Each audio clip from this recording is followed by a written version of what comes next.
Welcome to Entre Moms, the bilingual podcast where single moms come together to find support y su propia luz en este viaje de ser madres. Mi nombre es Paula Costa, your host, and just like you, sé lo poderoso que es sentirnos comprendidas y apoyadas en esta travesía tan particular. Each week, I'll bring you conversations with experts who share valuable advice, además de historias inspiradoras de padres y madres solteros como nosotras. Please remember, while I aim to bring you diverse perspectives, the opinions of my guests do not necessarily reflect my own. So take a deep breath, ponte cómoda y conectemos de corazón a corazón as we navigate this path together. Bienvenida a Entre Moms, tu espacio para conectar, inspirarte y sentirte acompañada. Hello, moms. Hola, everybody. It's so exciting to be here with you with a new episode today. I bring a new friend, and I'm so happy that this guest today speaks English because it has been like so many episodes in Spanish, and I'm really glad that she joined us today to share her story with us. This friend I met in, how do we call it? A workshop? A 3-day event. Event retreat slash workshop slash conference. And it was so amazing to connect with her because we were both single moms. We were both looking to learn some similar things, and our friendship, our connection lasted more than the 3 days of the event. So I'm really grateful to have to meet her. Gosh, that's my rusty English there. You can, if you want, go into a little Spanish too. I'm not gonna be upset. I'll understand. And no, I want our listeners to, but that's right. You also learn know Spanish, so I can speak in Spanish and then you answer in English for our English listeners. Lovely. So, without anything else to say, más preámbulo. I don't know how to say that in English, but here is Nancy with us, and in this space of moms, single moms, she is like the queen of the single moms because she is a single mom on purpose.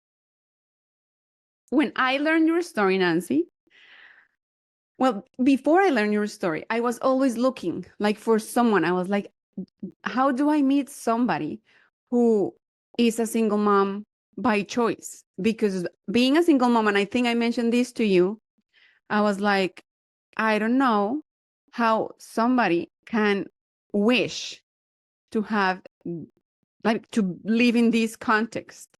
So I'm really grateful for you as a friend, for you with your story and testimony, for you to be here in this space and share things that I know we can learn from you. So thank you for being here. Thank you for having me. And it was just as big a pleasure for me to have met you during that event and for our friendship to continue. And it's an honor for me to be here too. Oh, gracias. Okay, so let's start from the beginning.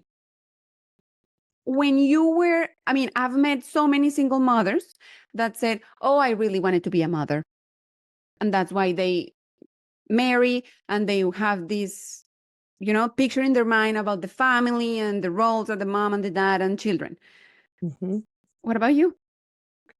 So I can say that for me, although I did date with intention in the past, I was never the kind of girl that was dreaming of the wedding and the, Prince Charming and the whole life that goes with that. I think I always wanted those things, but I never dreamt of those things, as strange as that may sound. So at the same time, I always dreamt of the kids. So my dream was kind of a different dream. I pictured it kind of the same as everyone else's, but different in the context that the thing that was most important to me was kids. So do you want me to go on with how that evolved? Of course. Yeah. So I was in a relationship for many years, like over a decade. And I thought that this was my person and this is, who I was going to build that family with in the traditional sort of way. And then that relationship fell apart and we broke up. And at that breakup point, I pretty much knew, I probably, to be honest, maybe even knew before it, that if that wasn't going to work out, that what I was going to do was seek out a way to become a mom by myself. So yeah, I think they call it single mothers by choice. I don't, I don't read up on it. I'm not a part of any kind of a group, but that is what I chose to do. And there are lots of ways to go about it. So some people, choose to adopt. And I briefly looked at that, but as a single mom, you're not a good candidate, as far as I understood it, for something like that. So I think they look for traditional families. And sometimes I think moms get to choose who their baby is going to go to. And as I understood it, I would be kind of at the bottom of the list without the traditional setup. So that wasn't an option. And I decided, I remember I was on vacation with a friend. We were in Jamaica and she was in the same boat that I was in, very similarly. And we both agreed that we would go home and we would seek out, each of us individually, we're from different states, how we could do this on our own. So through a doctor, so IVF and or IUI. In vitro In vitro, yeah. and or IUI is I think intrauterine. I forget what the other I is. Insemination. So I went to the doctor, and there's a whole bunch of testing involved with something like this. So the testing takes a number of months for all of it to come back till they can see if you're a good candidate. And I went through all the testing, and one thing is good, another thing is good. Everything was really good. And I just kept going. And in a month's time, I had it all done, and the doctor couldn't even believe. And I was healthy and I was a great candidate. I could have gone out and just done that the traditional way. There was nothing wrong with me, but I didn't have a partner. And I didn't want connection with someone who wasn't my true person in that way. So I decided, full steam ahead with that option. And as a side note, my friend who we were on that island with talking about this, she went down the same road, and at the end of her testing, she found out she was not a good candidate for something like that. So it's not everyone who can do it, unfortunately. There are limitations, and then there are also, how far do you want to go with it? Some people also get their eggs or donation eggs. So I didn't. I used my own with donation sperm. Okay. So my friend bought a dog, and I started this journey to become a mom by myself. So do you want me to go on with that process? Before, I mean, okay. I do want to go in that direction, but before we keep going, I want to know first, why were you why was not the decision to find another partner? Or in that long relationship, why didn't you decide to have children if you were healthy and able, like your body was able? Like, what was like the emotional component behind all this? I think it was, you do things in the right order traditionally, right? You get married and you have a kid, and although people don't some of the time, and that's perfectly fine, that's not what we chose to do. And I think at that time we both, were assuming that we were each other's person, and that things would work out, and that would be our path. And then meanwhile, things were brewing that maybe showed us that wasn't going to be the path, and we ended up breaking up. So why it didn't happen beforehand is just maybe I think it wasn't our decision. Oh, but I think my question is more like, did he want to have children? Yeah, very much so. Oh, okay. Okay. Yeah. Okay. Yeah. So it wasn't children that was a sticking point or anything like that. It was the relationship. We broke up. Okay. And then, I could have gone on to find a different relationship, but I didn't do that at that point. Want to. No. I knew what I wanted. That kind of goes back to what I was saying before about what I always envisioned was the kids. So even though obviously a family is important, and I did want that, it was the thing that I always dreamt about was children. And then even afterwards, no one said, "Oh my God, Nancy, I can't believe you did this." Everyone said, "Oh yeah, that makes sense." Okay, at Knowing me, this I'm a person who loves children. you have always been. Always, always, always. At this point, have had you met single moms? Trying to think. I don't think so. I didn't know anyone who did what I did. I mean, I've probably known single moms who were divorced Mhm. and, were caring for their kids. But for me, it wasn't a question. It wasn't even a consideration. It was like, this is what I'm going What to I do. want. Yeah. Yeah. And Okay. since a doctor told me I could, I felt very empowered.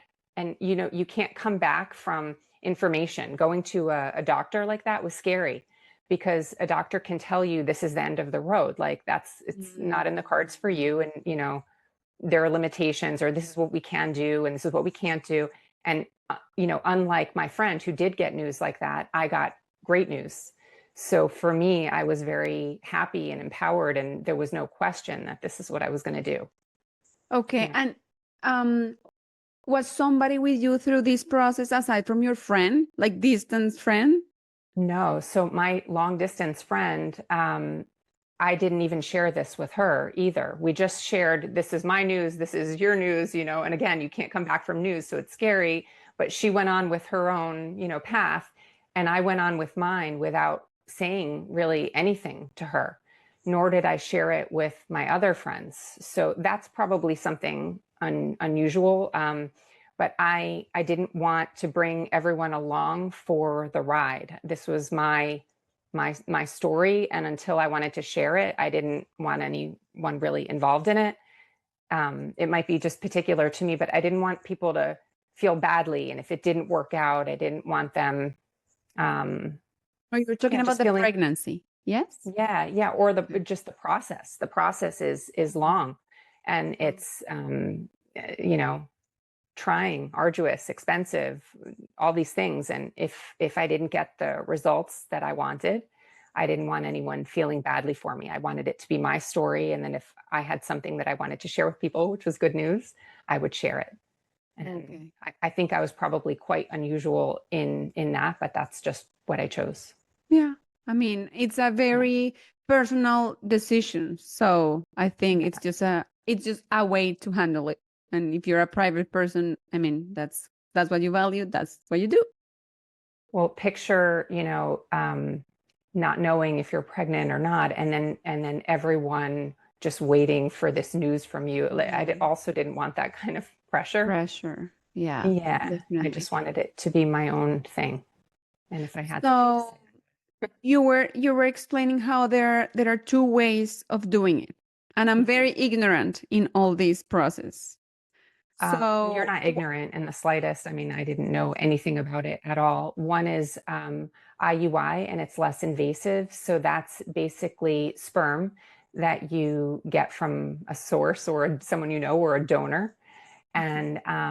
and they basically take control of your cycle with drugs, and then when the timing is right, they inseminate that Okay. to see if it takes. So it's basically a very easy procedure in a doctor's office. They're basically injecting you with that sperm Mm-hmm. to see if it takes, so that the timing is just right, the way they do it, that it could.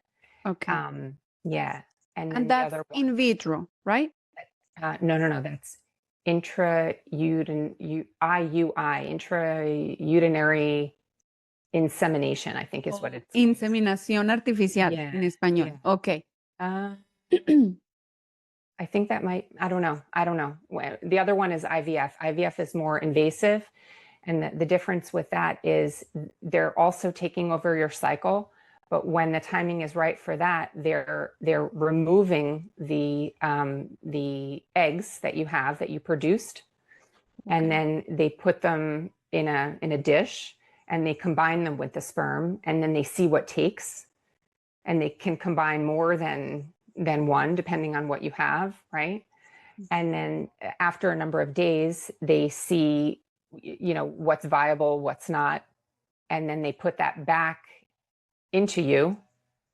And that's also a choice that you have with and a decision you make with your doctor in advance, where you say, if I have more than one egg or more than one, embryo, what do I want to do with that embryo? Do I want to put two in and run the chance of having twins, or three? And then there are doctors who only would recommend two, because two can take. And then you have doctors who are less ethical, I guess. And the Octomom, I imagine that's how that happened, that a doctor let her, her choice was put them all back in, all the embryos, and then they all took. But people often say at that stage you're implanting the embryos back in the uterus. You don't implant anything. Implantation is like the body's process, I think. So there's no saying that it's going to work. So you can have a viable embryo, and when you put that embryo back in the uterus, it implants or it doesn't. But that's your body making that choice. It's not the mom or the. Isn't it amazing how it's still the body's decision, even though there's technology and doctors involved? It's still nature making the final call. So yeah, that's those are the different procedures. And I did have one IUI procedure, and that one did not work. Okay. And then I could have tried that again, because there was, again, nothing wrong with me, and that's pretty common, I guess, for it not to work. But I didn't. I just opted for the other one to kind of take more control of the situation. And also with that other one, you can test your embryo, since the embryo is already, it's not in the uterus, it's outside, and they're forming it in, a petri dish, I suppose. You can have it tested. It costs extra, but they're testing for, different kind of birth defects and things that you would want to avoid. So my choice was to do that, and to know that it's viable before it's put back in. And I thought those would be my best chances. Okay. So that's what I chose. And so you chose to implant? Is that the word? Two embryos? I chose IVF, and I said to the doctor, I only want to have one put back in. I didn't want to run any kind of risk of multiple pregnancies. So I wanted, if I had more than one viable, and I did, that I would have them tested. And in the testing process, they grade the embryo. It sounds crazy, but they can grade them based on, I don't know what they're looking for, but the health of the embryo, and if it has any of these, defects that they're looking for. Obviously, they would tell you, and then it would get a lower grade. But I had various ones and various grades, and I had many that were viable. So that's all a conversation with the doctor beforehand on how many you're going to put back in to see if they take. And I opted for one. But, I should also rewind and go further back in case anyone listening is interested, and stop me if it's not interesting, but I think it might be. There's also a process in how you pick the donor. So yeah, I don't know if you want to hear that. Of course. Very Most interesting. people would want to. Yeah. So, I mean, when you have a partner, and that person, or if you have, I suppose, a friend or someone in mind who might want to help you, you could ask. But I wanted this person to be anonymous. I didn't want to know this person, because I didn't want to have a connection to someone that I knew in not that close of a way, or I didn't want to involve a friend or even ask a friend in that capacity. So there are donors that you can go to a sperm bank, and it's basically an online place where you're looking for which sperm you want to buy. And if you thought Match.com was interesting, this is even more interesting. It's like Match.com for baby daddies. Wow. So what's in the profile?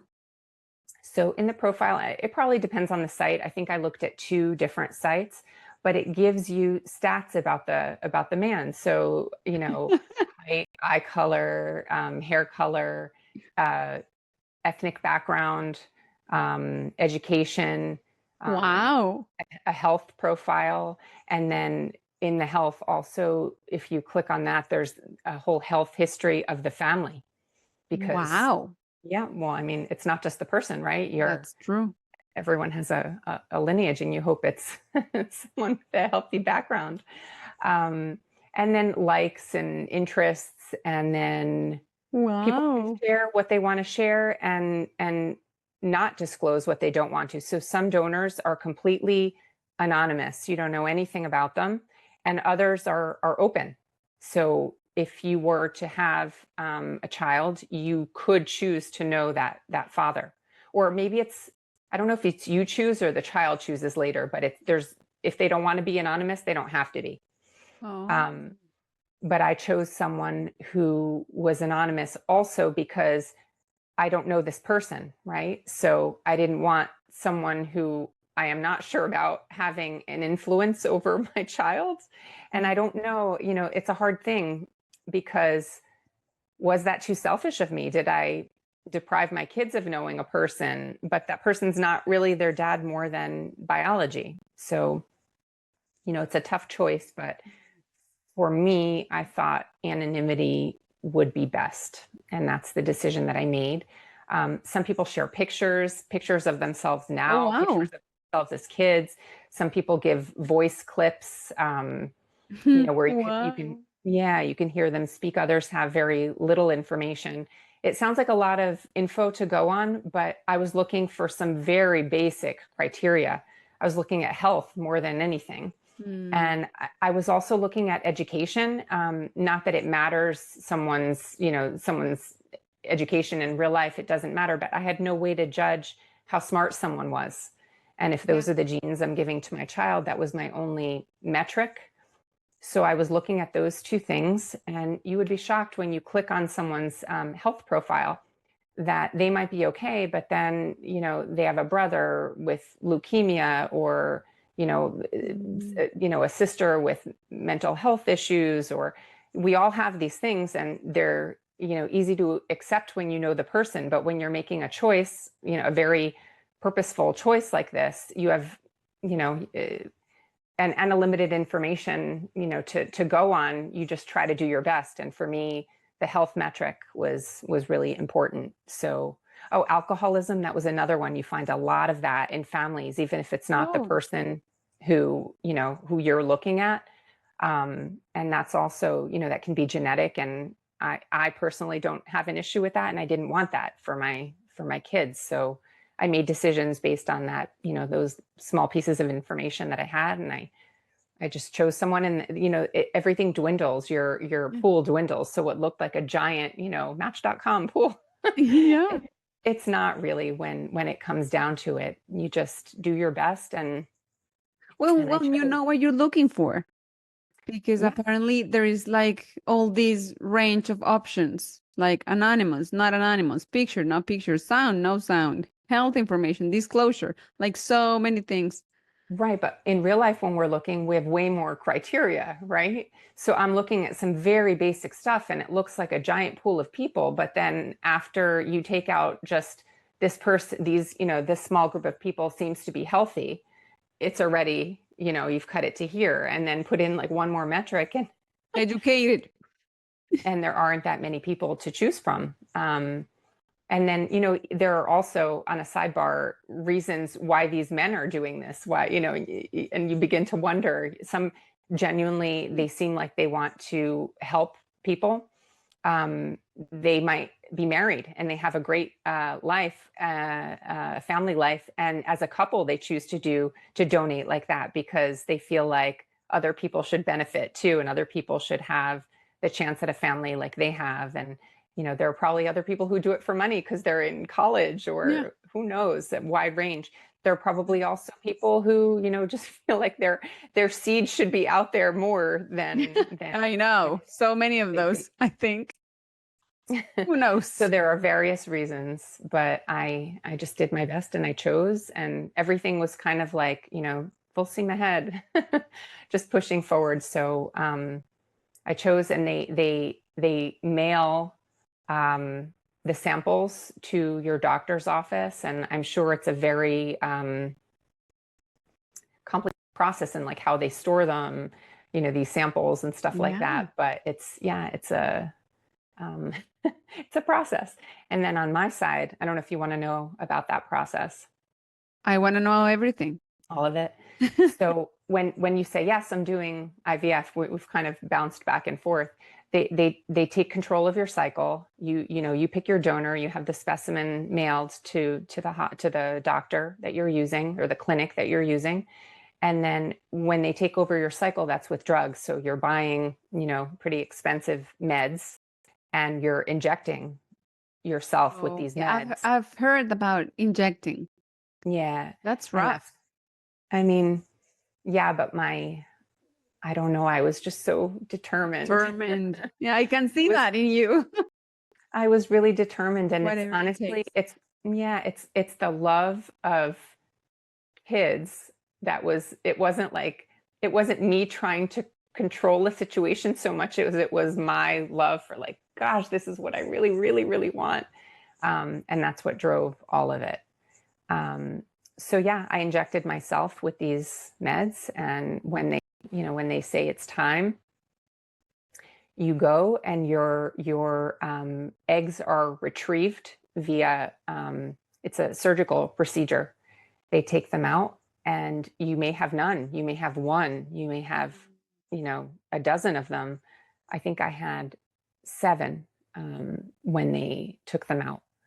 And from there, they mix them with the sperm, and they see what takes. And then from there, if you want testing, they test. And then, like I said, then they put them back in, and they see what implants. How long does that process take? So it's like your cycle. It's like a month for the the taking of the egg out, with that surgery. And then after that, when they mix it with the sperm, they can tell you what's viable in a matter of days. What took, Oh, I should wow. say, what took in a matter of days.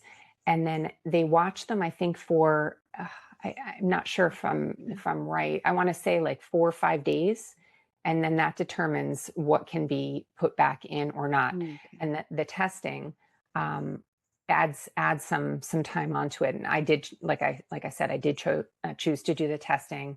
And then they came back with grades. And then this is also something interesting. At that point, you can have let's say it's 1 embryo put back in to see if it takes, or 2, or whatever you spoke about with your doctor, or you can freeze them.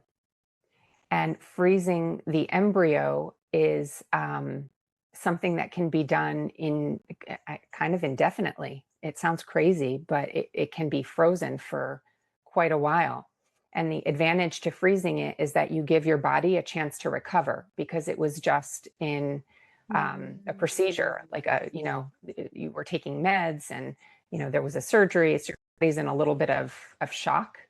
And I did choose to freeze mine, and to not go, that at the same time to try to have them put back in. I froze them for, I want to say, 8 months. 4? Isn't that crazy? No, I chose them. I said I had my embryos frozen for 8 months before you can decide. And and then I called up, and I was like, okay, schedule me. I want to try to use them now. But that's how far technology has come. Wow. And how many Isn't that did you nuts? freeze? I froze 3. Okay. Wow. 3 embryos. Okay. And So they control your period, they did the surgery, and then you waited 8 months until you made the decision, I'm ready to start the pregnancy? yeah, to see if it's going to work. And Okay.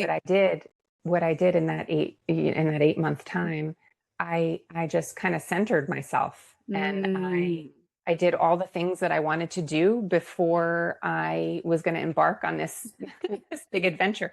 And it might not work, right? So you're up against that too. It might work, but it might not work. And when do I want to time this? And it sounds kind of crazy, but given the choice, I'm going to make a choice that's right for me. And I spent a lot of time in Miami with friends and having fun and salsa dancing and living it up and in the sun. And I was working from home, and exercising and being healthy and eating right and all of these things that contributed to a good mindset. And, I put my body in a good place and all of that. And then I came back to New Jersey, where I'm from. And I said, okay, I'm ready now. And then they control your cycle again until it's right for them to schedule another procedure for them to put them back in. Okay. In this 8-month period, did you share your decision of freezing some embryos with anybody? Nobody knew. No. So you were like dealing with all this by yourself? Not even a therapist? No one. Nobody knew. You have to see a therapist, by the way, as a part of the as a part of the procedure in that first month that I told you before you start the process. They want to make sure that you understand what you're going to be going through and that you're sound, that you can handle it. But yeah, I did. I chose to go through that by myself again because I didn't want to share it until there was something great to share. And if there wasn't, I didn't want anyone to feel badly either. Like I have a great life. I did then too, and I do now, but it's enhanced. Okay. And so when you talk about centering yourself and also eating right and living it up before you start having babies, I'm thinking, because I also know you and the type of event that we met in, it's kind of the same nature, like centering yourself, listening to your intuition, to your heart. Now, when you decided that you wanted to be a mom using technology and an anonymous donor, did you meditate on it? Or like, did you dream about it? Or like, because I understand, I have understood what you say. Like, I just ended this relationship. I had a big desire to become a mom. This is what I'm going to do. But I feel like, I don't know, I'm speaking also like for me, when that's a big decision. And when I think about it, it's like, it's scary. Like, how do you know that's the right decision for you? How did you feel it how did you know that it was right for you? Did you meditate on it? Did you feel it in your body? You just went with it and it felt just right? I'm looking for words to describe the feeling of sureness. At the event we were in, they were talking about what was the word? It wasn't determination. What was the word they kept using? Ben's reality. But it's that idea. I can't remember the word that they were using right now. But when it was certainty bends reality, right? So there was a certainty that I had that I knew that this is what I wanted above everything else. And again, because everything kept going well for me in that, there was no looking back. This is what I was going to do, and there wasn't a question. And there are things to think about. Obviously, I don't want to, make light of it. And everyone should go out and do this. There's plenty to think about because there's a financial aspect. The procedure is expensive, but also bringing up children is expensive by yourself, right? So there's that. Where are you going to do that? What's your support system like? And I mean, I don't advocate that people do what I did, but that's what I did. That's what was right for me. I have a mom who's a wonderful, supportive mother, and I knew that she would support me in this. I knew without question that she would support me in this in whatever way I needed. So while I didn't tell her, I had the confidence behind me saying, well, this is my support.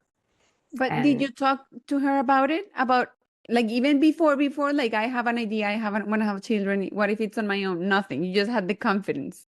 Yeah. Oh, wow. I had a very elderly aunt in Serbia. That's my background. And one summer I was in Serbia and I was visiting with her. And she, she's old. She's like, she was from a village, but she was a very modern, forward-thinking sort of a person. And, she was saying, "Oh, well, are you dating anyone?" And at that time I wasn't. And, she saw that I liked kids. She knew that I liked kids. And she's like, like if you like kids, just have a kid. Like you don't need all this stuff around it. And I think that was also a catalyst for me. While I knew that that's something I always wanted, here this lady was who, probably had only seen traditional situations in her life, not having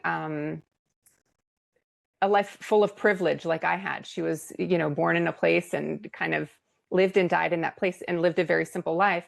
She was a good lady and a nice lady, and one who knew how to kind of get what she wanted out of life too for herself. And for her, it was children. And she was able to have one, and that child unfortunately died as a 6-year-old. And she was never able to have another child. And for her, she suffered from that. So this lady with her background from this place telling me, "You want a kid, just go out and have a kid," was very empowering also to me. And it gave me food for thought. But again, it shouldn't be taken lightly either, because of financial, emotional support kind of issues. You do have to make sure you have all of that. And I just, by the grace of God, did, and knew that I did, without talking about it too much or at all. But that's what I did. So we're back at when they did the procedure to put the embryo in. Yeah. So you said that the doctors usually do 2. So is that what? So it's a conversation you have with your doctor. So with me, you sign off on it if I'm not mistaken. So for me, I decided that I just wanted one put back in. I was going to be prudent, and just one, because twins, I'm doing this by myself. Nobody knows about it. And while I think I have my mom's support, that's, I want to be careful. So I chose one. And like people do who have these procedures, you have it, and then there's like a waiting period that's torturous. And I waited and I waited, and finally you go to get tested, and sure enough, I was pregnant. You were pregnant. I was pregnant, and it worked. But again, there are no guarantees, just like in traditional pregnancy, right? And my very first visit to the doctor after that was to check for a heartbeat. And I went, and they checked for the heartbeat, and they said, "Oh, and here's the heartbeat." And I was listening, and it's all very exciting. And then the doctor said, "And here's another little flutter," is what he, no, another little flicker is what he said. "Here's another little flicker." And I said, "Yeah, what's that? What does that mean?" What's another little flicker? What? And Paula, can't even tell you what was said in the room or how I reacted to it. But the room started spinning because I understood that I was pregnant with twins. Oh my God. And the room was spinning. And the only thing I remember saying is, "But we agreed to only one."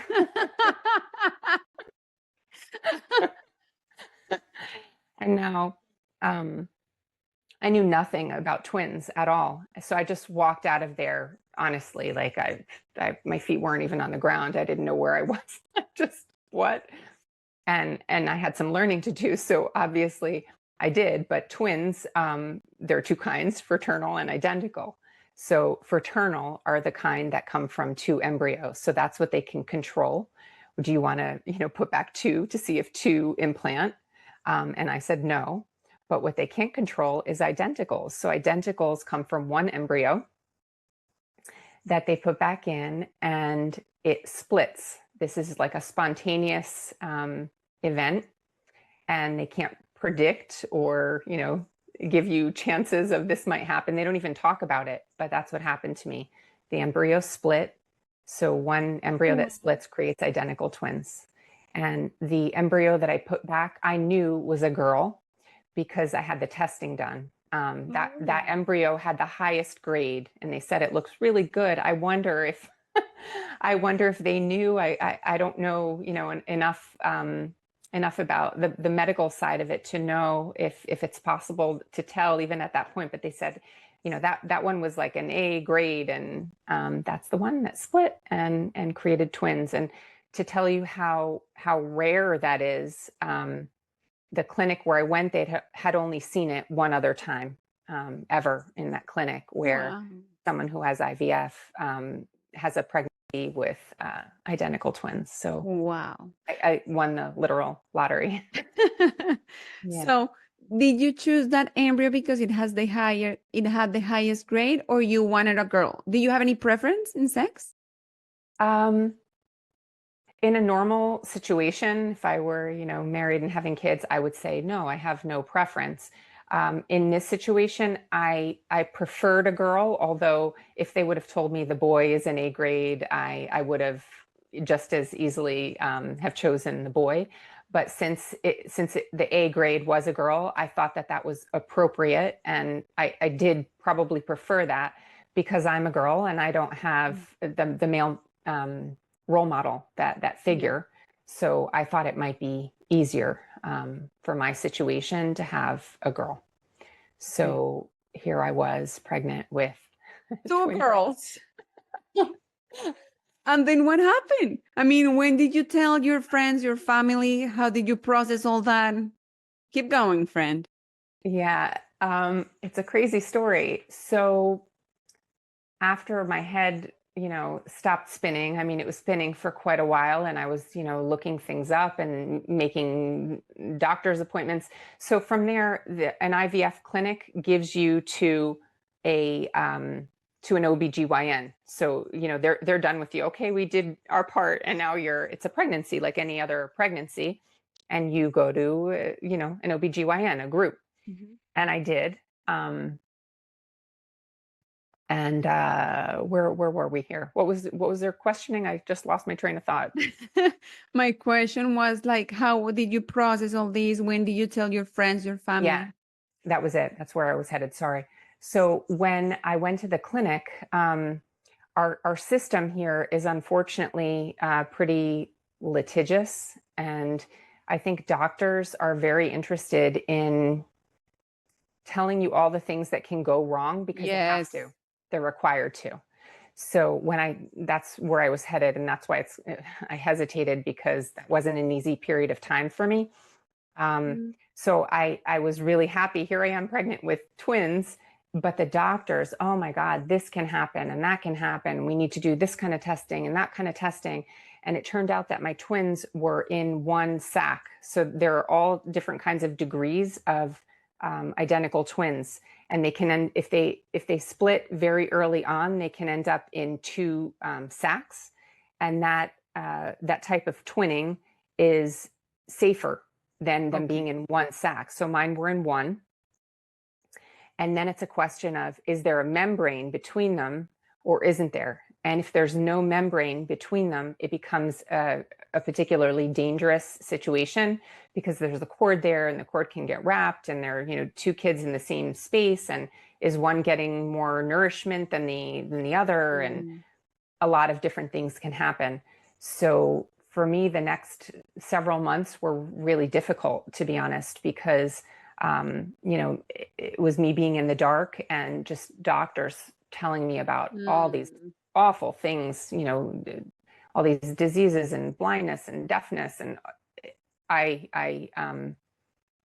was unable to keep listening to that much negativity in such a happy situation. But that's the system, and they were great at what they did. It's not the clinic, it's just how it is, and they need to give you all this information. And I remember, it's so awful, but I remember being at an appointment, and the doctors, again, they don't tell you anything positive. It's just all of this negativity. And I remember in the middle of the doctor's sentence, just gathering my things It was winter and I had a coat and all these other things, and just gathering them and saying just like, thank you. And I walked out like in the middle of, I didn't even want to hear the rest of what the doctor had to say. Like I reached a point where I just couldn't bear it anymore. And then eventually they found out again, I had the membrane. It was dangerous, but it wasn't as dangerous. And then at you're going to be surprised, but it was 6 months. It was at the 6 month mark that all of the scans and everything they can do, even in a normal pregnancy, everything that they could determine was viable and normal. They determined, and it was, even though all these awful things could still happen, everything was coming back positive. And then finally, at 6 months, I found myself telling everyone that I'm pregnant. And the background is that I was pretty athletic and I was small, and my stomach was kind of encapsulating these two girls really well. And you really couldn't see, even at 6 months, that I was pregnant with twins.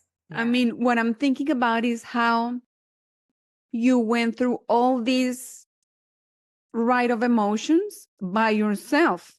Yeah. Like all the doctors, all the stress, but the happiness, like so many things.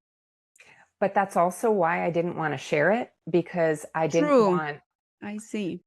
want everyone going along for the ride with me. While I couldn't have anticipated everything that happened, I didn't want to answer to anyone else, nor did I want anyone feeling badly for me if something wasn't going my way. And I mean, looking back on it, I guess it was a kind of crazy, but it's what I chose. And I see even now why I did it. And I don't advocate that people do that. I mean, people should use their support systems, but for me, what I did does make sense. Right.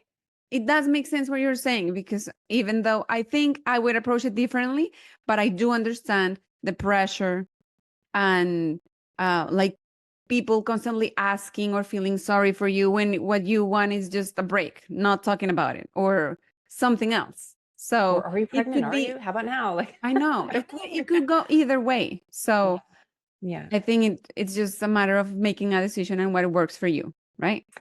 Can I tell you a couple funny stories? Yes, please. So when I finally shared that I was pregnant, my mother, I mean, can you imagine? I'm pregnant. It's twins.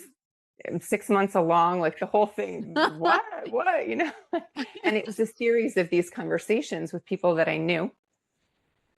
And I had wait, how did you tell her? How did you tell her? I don't recall exactly. I just remember sitting down on the couch, and it wasn't like some grand gesture. I just somehow told her, and oh, by the way, I'm pregnant.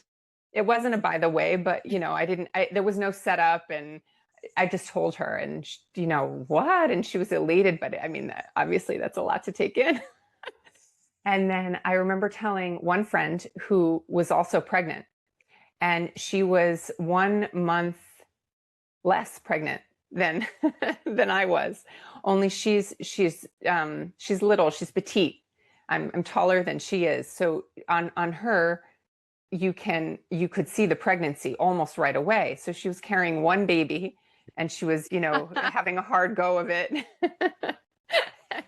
And here I am all quiet carrying two, and you can't see it, right? So finally I was going to tell my friend, and we went out to brunch, and we were sitting across from one another. And I said, I was asking her questions about her pregnancy. And I said, well, do you know anyone else who's pregnant? Another friend, oh yeah, maybe this one, but she lives far, and maybe that one, but not that close. And I said, wouldn't it be fun if you knew someone local, like a good friend who was pregnant? And we do live locally. And she's like, yeah, I don't know of anyone like that. And I said, well, I know of someone. And she said, who? And I said, and her reaction was the funniest thing of all time. She said, what? Where? And then she said, story. And then I told her the whole story, and we look back on it now and laugh, because I just went to her daughter's 9th birthday party, and we've come a long way from that story. But we shared a lot. Yeah. So there were stories like that. And I remember sharing the pregnancy story, how I let my cousin know, who had a son who I always joke around is my firstborn because I love him so much. He was 2 and change at the time, and I gave him a little present. And when he unwrapped it, it was a T-shirt, and it said, "I'm going to be a big cousin." And there were 2 little monkeys like hanging from a branch of a tree. I remember recording it, and I remember her her reaction. I think at the end of it, she said, "Oh my God, I peed." Like she was over the top. So I have plenty of, happy, good stories that came from it after, when I finally was able to tell people and to share, a lot of shock. But again, because I'd always loved children so much, no one said, "Well, why did you do that?" Or like, "That's crazy." Or maybe if it were a different person, but with not with me rather. And I even had some reactions where people said, "I'm surprised you didn't do that sooner." Oh, So, wow. Wow. yeah. They know you're that determined. They just know that I liked kids. I've always liked kids. Like if you look back at all of, the pictures from when, me and my brother and my cousins and, family, it's always me, and I have some little kid on my lap, and, that's just how I was. I've always been like that. So, Okay. yeah. Wow. Wow. Now when you look back to maybe the beginning of, because we have talked about the pregnancy, and then you give birth, and then you have little babies, 2 little babies on your own. What I think, like, the question that comes here the most is, what has been your biggest learning experience once you had the babies? I would think it's no different than any other mom who has babies. So how they got here, I don't think is as relevant as they're here. Although, you know what? Maybe I will take that back. My mom actually, in observing me, says, "You love them more." She's like, "You love them more than all the moms who love their kids because of your struggle to get them here." And I don't know. I mean, I think a mom's love is infinite, and all moms love their kids infinitely. But I tell mine, I loved you since I was your age, and they're like 5, let's say at that time. My girls are 9 now. And although that's abstract and hard for them to understand, that's the truth. I loved them since way before I ever met them. And then what have I learned? Like all moms, it's like a humbling experience. You learn from them every day. You see everything through their eyes. You learn it anew. And they come here to teach you things that you never, thought of. In twins, people ask me, are they the same? Are they different? And they're very much the same in a lot of ways, but they're 2 people. So there are differences as well. And one of my girls is interesting because she has limits and boundaries that I do not know. So if she's physically tired, or if she just had enough of something, ever since she was, she could talk, she'll tell you that. And meanwhile, the other twin is like me. I don't have like, physical boundaries. I just keep going. Everything is kind of to the max. And one of my twins is like that. My mom is like that. I come from a long lineage of that. And then here's the other one saying, "You guys go to town, do what you want to do. I'm going to be here reading a book. Like, you do your thing." So they come here to teach us things, and I've plenty to learn. That's just one example from one of the twins, but they can each, teach me their own things, like kids do. And they'll try you, they'll they'll try your patience and everything else. But yeah, we learn each day. Well, I think that I mean, the answer is absolutely right. It's no different being a single mom, like by choice, than any other mother. It's like motherhood, being a single mother. It's not different from a mother that has her husband or her partner in the same household. Like we're still mothers and it's the same. However, I do wonder, like in weekends like today, like this weekend, I don't have my son. I do have the break, you know, because single moms, usually we are on the go. Like we are the one responsible for providing, loving, reading, bathing, depending on the age, right? But we are responsible for everything to keep the human alive, fed, a roof, like everything. But when I think about like any other single mom like me, like my son has a dad that is not anonymous. He is in the picture. He comes and picks him up. He sees a man. And in your situation, yeah, there is no, I mean, their dad is anonymous. So how do you navigate that? Like not having the masculine role or this like support system, because the dad, even though my ex-husband doesn't live here with me, he supports me in a way that I can have a break, you know? So tell us I understand you. a little bit about it. I mean, it's difficult. I can't pretend that it's not. But again, I think it's that determination, that love, that this is what I want. So my downtime is being with my kids. My downtime is spending as much time with them as I can, going places and doing things, and whatever experience I can offer them, that's my downtime. So I'm all about experiences. I teach them that it's like less about things, owning things, and more about people and places, and experiencing life. So that's my downtime. We'll go on some sort of an adventure, and while it might not be downtime for most people, that's what I get. I work a lot because I have to support this household, right? So I mean, somewhat, I have a regular 9 to 5 job. I'm in the office 2 days a week. I work from home the other days. And then in addition to that, I'm doing a lot of things on the side. I've like a marketing consulting business on the side. And then in addition, I like real estate, and I'm dabbling in that as well. So it doesn't leave me a lot of time for other things. So again,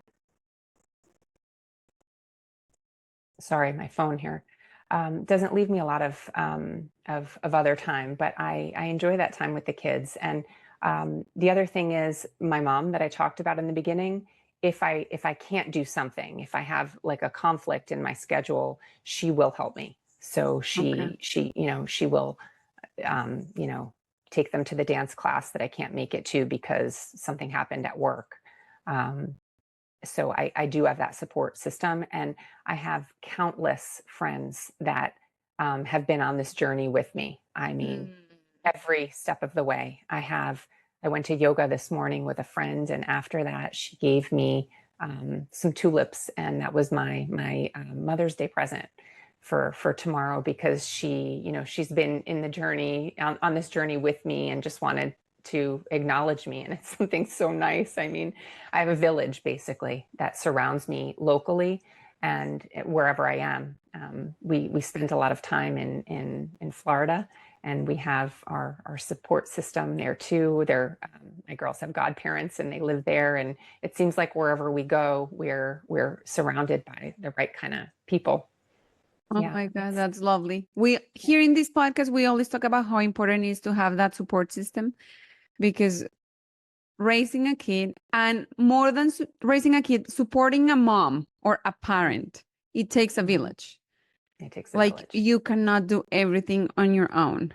I mean, and in order to be healthy, to have your mental health like on point, everything, you gotta count on other people. I can't, especially for anyone listening, I can't advocate and say everyone should go out and do this because of what you're talking about. It's hard. I can't claim that it's not hard. It's very, very joyful, but it is hard. I don't sleep the amount that I should sleep, as an example. I mean, I think I've shared that with you before. So that's a part of my work, because I take away things that I have to do that I won't left undone, I take that away from my sleep, and that's not, I shouldn't be doing that. So I have improvements that, that I can make, so that I can be there for them in a better way, because there's only so much you can do with abusing. Honestly, that is an abuse, to not sleep enough. Yeah. So I have to pull it back, and I have to make some changes so that they have more of me, and a healthier me for hopefully a long period of time, right? Yeah, true. Yeah, that part's a challenge. Okay. Now, before I ask you the last question, I have one more question that I think I asked you in person when we were in this event, and is like, I have a son. And he's a boy. So eventually he will be a man. So for me, it is important that he spends time with his dad so he can learn how to be a man, you know? I know your girls are girls and they are looking at you as their role model, but also me being a girl, I know how important it is to have a dad in the picture. How do you handle that? So it's something that was a part of my original decision, and I struggled with it then, and I probably always will. Did I make the right choice? And as moms, that's what we do. We, no matter what you pick, there's another side to it. And did I, should I have picked something else? And if I chose something else, would that have been better for my kids? And this is like the nature of being a mom. Like, this is this is what we're going to be doing forever. So I chose what I thought, was right for me. And as they grow, I share more and more information with them. So for right now, since they're, relatively little, they know that they don't have a dad, but they know that in biology, everyone has a dad. And that we don't know who their dad is, but yeah, there is one someplace. Okay. And what I teach them is every family is different. And community and school, and depending on where you are, they support that too. At least where we are, that families can look different, right? So they know that, and they see that, and I teach them that even on an individual level. Like, each person is same but different, is what we always say, right? So, and that extends itself to families. Some families can have two moms or two dads, or just a mom or just a dad, or whatever the situation is. That's what that family has. And they're not alone in that they live with, their mom, because there are other families, even at school, kids they know who are in that spot. They got there differently, right? Divorce, but it's in the end, the same outcome. And while I don't want to make light of, like, my children are in a different place because they don't know their dad. And that is a tough spot. And that's something that I struggle with personally. Like, did I make that right choice? I had a great dad, and I had a relationship with that dad, and my kids don't have that. And that's unfortunate. But for right now, they don't see that as missing. They don't know anything different. And when you were talking about role models, I have a brother, and I have a cousin who has a wonderful husband who they refer to as their uncle. So between my brother and this uncle and their godfather, those are wonderful male role models that they will have, to say, and this is what it would be like, for example, one day when I get married and I'm in a household, that this is how someone should treat me, or this is how someone should be. And I look to those men in my life quite a lot to play that part. And I think they even themselves know that, that they're playing an important role in these girls' lives, and they haven't ever let me down. I'm so lucky. I'm so fortunate. Yeah. 100%. And that's so beautiful, because I know dads that are dads and still that's not the ideal role models that you will want for a girl or a boy. So it's beautiful what you're sharing. And I think you are very lucky, and your girls are too. Not just because they have you as their mom, who is wonderful, but also, having that nice context where they can see healthy role models. Yeah. Beautiful. Wow. I mean, if you think about it, some kids are in a situation at home where the parents don't have a healthy relationship, and Mm-hmm. that's not good for the child either. And again, I'm not advocating for what I'm doing at all, but like each situation is different, and each Yes. parent supports their kid in the way that they can. And then ultimately the kid grows up, right? And the kid has to figure it out and pick up the pieces and align them so that their own, life works in the way that it should, and they get the whatever tools they need to be able to live in their way, right? We're each a product of our background, but we make our choices in the end, and you get help if you need help, and you you move forward. Exactly. Wow. Well, thank you for sharing. And before we go and we close, I just want to ask you if you would like to share anything with the single moms or single dads that are listening to us, just to wrap it up, or something that is in your heart that you haven't shared today. I would just say what you said, listen to your heart and follow it. And if something is right for you, it doesn't matter what the norm is or what the masses do or what someone tells you. You should do what's right for you. And in my case, with my girls, I know that that was the right thing for me. I knew from the start, and I was, rewarded I mean, double in a way that the universe and God, or however, you want to put it, had a plan that was bigger than my own. So if you follow your intuition and you listen to what's in your heart, hopefully it will lead you to the right place. And I'll give you one funny anecdote with twins. A lot of people, when they see you on the street, and you know, people you don't know, they want to share, they want to talk, and sometimes they say, "Oh, double trouble," and I always say, "No, double the joy." Like, that's negative. Don't put your negativity on me. My situation's positive. So I don't know, just encourage everyone to follow their heart and do what's right for them, and hopefully it'll lead to another, positive outcome in their life, much like I had. It's a miracle if you think about it. And I mean, you just have to do what's right for you. Yeah. Wow. Thank you so much for sharing, Nancy. I really Thank appreciate you for having your me. time, your tu disposición to be here to share all this very intimate and personal story with us. Thank you very much. It's an Thank you honor. for having me. It's an honor for me too. And thank you to all of you who have been here listening to us. Please leave us some comments, hearts, and all this love in all the platforms. Thank you for listening.